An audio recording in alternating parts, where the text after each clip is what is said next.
But we're very used to sinning. And we're very comfortable with sin. And consequently, society has very few consequences that it places on people for sin.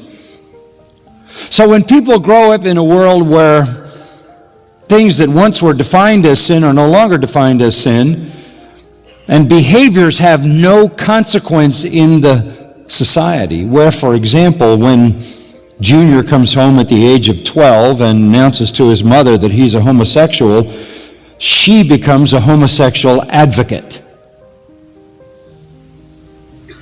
Absolutely no consequences to that kind of immoral behavior. There's a warped sense of good and evil and a distorted understanding of justice. We don't know what sin is, except sin can never be what I do. It can be, however, if what I do harms someone else. That would be sin, but any act that I do in and of itself, I'm free to do, and there shouldn't be any consequences at all. And the truth of the matter is then, if the culture imposes no consequences and the family imposes no consequences, the society places no stigma on people for the kind of behaviors that are sinful behaviors. People get so used to sinning without consequences that when you introduce the idea that they will pay in full forever for every sin, that is just alien to their thinking. People sin without immediate consequences, and to try to convince them that there are somehow down the road, decades from now, if they live, deferred consequences is a hard sell. For example, you might want to try to convince someone of Romans 2, which says that you are storing up for yourself wrath in the day of wrath and the revelation of the righteous judgment of God. You're not getting away with anything.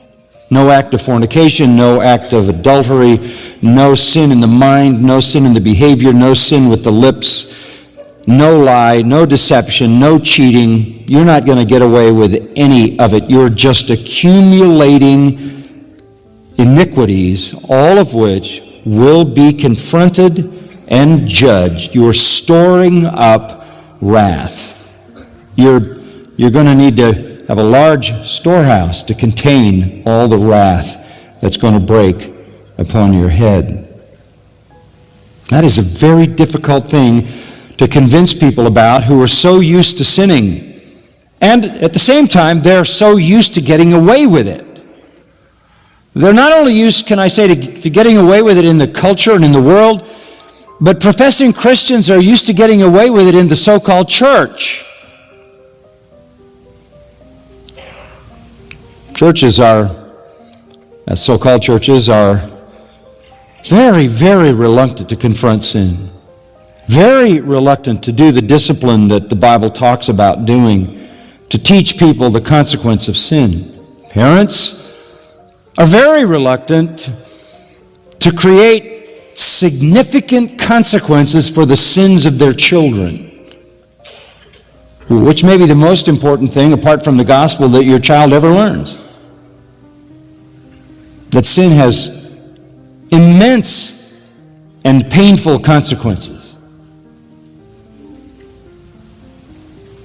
We need to tell people that every unforgiven sin, every sin committed by every person who rejects Jesus Christ will be justly punished by God forever in a place called hell.